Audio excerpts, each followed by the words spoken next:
Let's talk about this chemical attack. You tweeted about the attack, and I'll put it up on the screen. You tweeted this: whoever is found responsible, be it the Syrian government, Al-Qaeda, or ISIS, all have access to chemical weapons, must be held accountable. Who do you believe is responsible for that chemical attack that killed so many civilians, including so many children?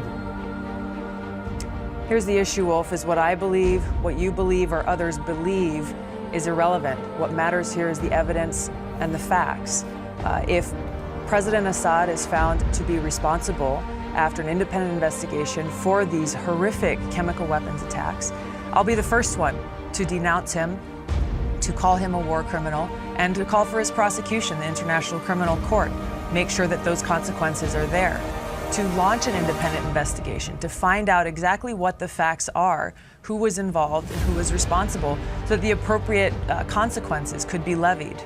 So, Congresswoman, when the Pentagon says it was the Syrian regime of Bashar al-Assad who was responsible, when the Secretary of State says that, the President says that, they all conclude that they have the evidence to back it up. They say Assad did it, his military did it. You don't believe them necessarily.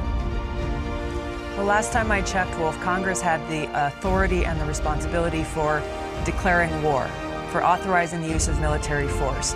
So whether the President or the Pentagon or the Secretary of State says that they have the evidence, the fact remains that they have not brought that evidence before Congress, they have not brought that evidence before the American people, and they have not sought authorization from Congress to launch this military attack on another country. The fact is that the United States has been waging this war, this regime change war now for years, covertly through the CIA to overthrow the Syrian government.